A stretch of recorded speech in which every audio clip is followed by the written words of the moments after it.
Hi everybody, welcome to Bits and Bobs number 35, and I'm starting this week.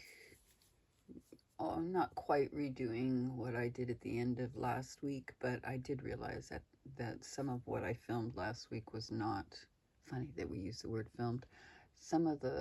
It was not on camera. It was like too low.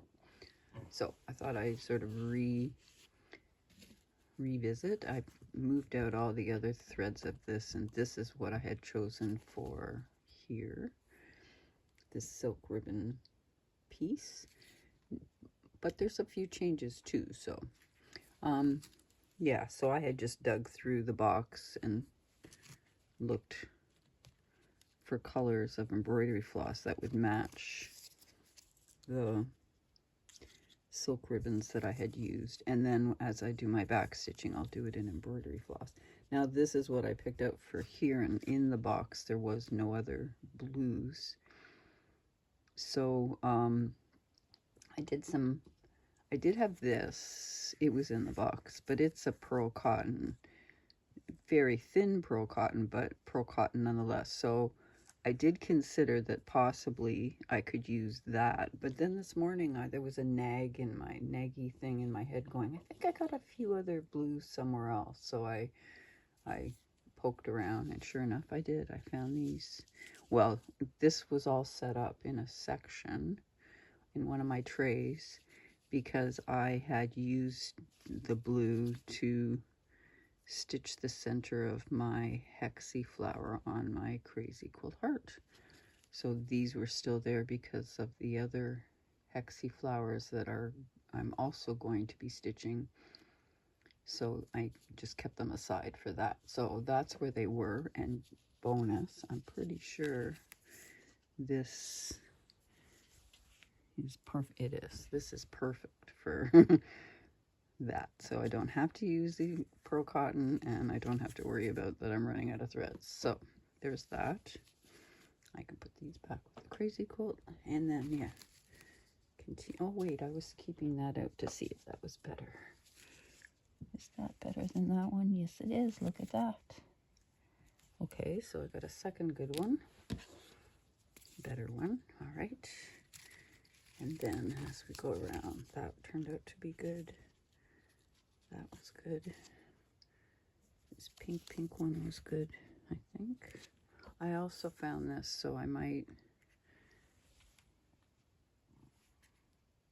think the pink one is it. And then this one for there, and that one for there. Okay. All right, so this week I'm going to start the back stitching, and of course it's not in stone, so once I start, if I don't like it, I'll have to think of something else. But that is my plan for this week. And then as I was digging for those blue flosses, I had other thoughts. Isn't that funny? I've had set aside for this quilt a few the kind of buttons that you cover. I love this one. This little square or diamond, however you put it. And I was thinking I was going to cover them with fabric, and I hadn't thus far. So that made me start. I have nothing fancy, but just a plastic bag full of little scraps that are in the colors of this quilt, and I dig into it a lot actually. And in my digging, I found some I've said this before in a Let's Play video, that this kind of change working with little has made me look at fabrics completely differently now. So like I'm looking for the little tiny motif, and I think that little one might just look lovely on a little square. And what else did I find? Oh yeah, the scissor fabric. I thought, wouldn't that look cute as a button? And then these florals too, as sort of the centerpiece of the button. I love this one. It's so tiny and sweet. And I've used this before a couple of times in this quilt now. It's been It's one of them. Yeah, there it is there. So I don't know if I'll repeat that one, but as just a flower, it probably would work just fine. All right, so that's a thought of something I'm gonna maybe work on to play with. Cover some buttons. I'll show you that when I do that. And then I've mentioned more than a couple of times that when I'm up at night and then I'm trying to get back to sleep, I give myself a task of trying to think something creatively, puzzle something out. I don't even really work at it. I just put the thought in my head and then I just float with it. And sometimes my best ideas have come from that. These two, I believe this is ticking, but this is a faux ticking, just a stripe. That's all I have of these fabrics. And I've loved them. They've been hanging around with this quilt since I started, and I've not come up with anything to do with them. So this is going to be one of those tasks I'm going to give myself in the middle of the night to see if I can't come up with something to fit in as a filler on this quilt. Yeah, ticking is great. Stripes are great. Okay, that's it for now. I will be back in a sec when I've made some progress and I have something to share. I've begun adding the stitching to this silk ribbon piece, and it's funny. Sometimes you think you got it, what you want to do, and it's exactly right, and then it doesn't turn out quite like what you thought.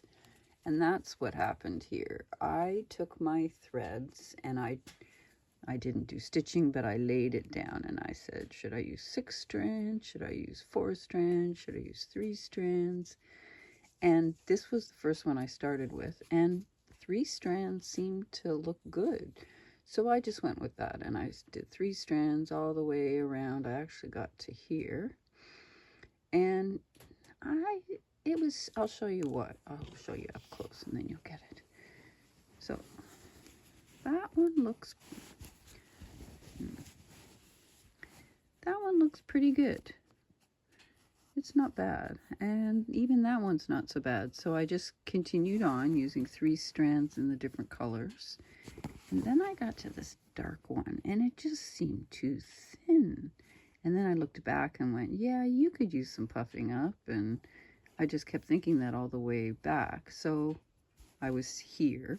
So what I did is instead of using 3, I decided to do this one in 6 strands of embroidery floss, and it was much better. It's all thicker, and it's not, I originally thought 6 strands would be too much, but it doesn't. It pulls in just fine.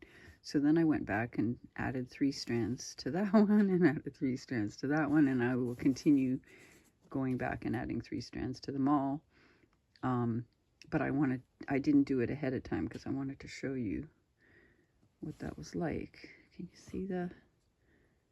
They're just not thick enough, but when you use 6 strands, it's nicely thick. And then I went ahead there too. And now I'm going to do I'm not sure if I told this. I did 10 silk ribbon stitches of each color in order, around and around and around. But then it was too short to do even a couple.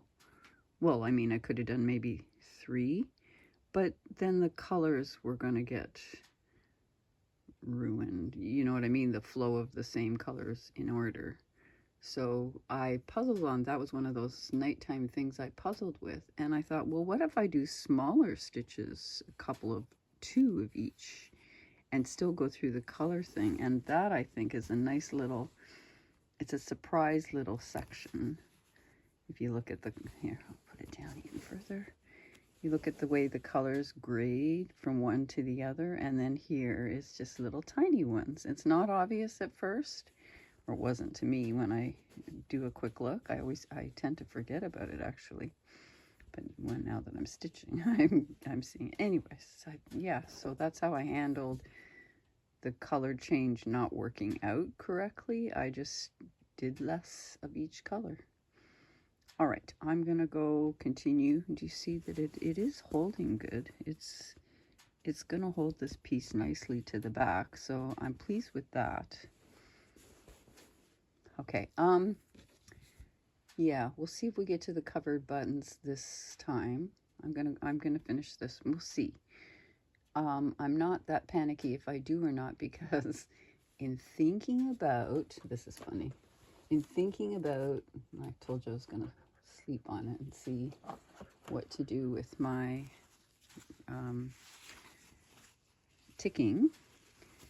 In thinking about it, I came up with 2 mini blocks that I'd love to include, that I originally thought, oh, I'll use this fabric, then decided this fabric wouldn't be right. So I'm going to make these mini blocks out of other fabrics, which is fine, because there's lots of fabrics I haven't used in this quilt that if I get to, yay.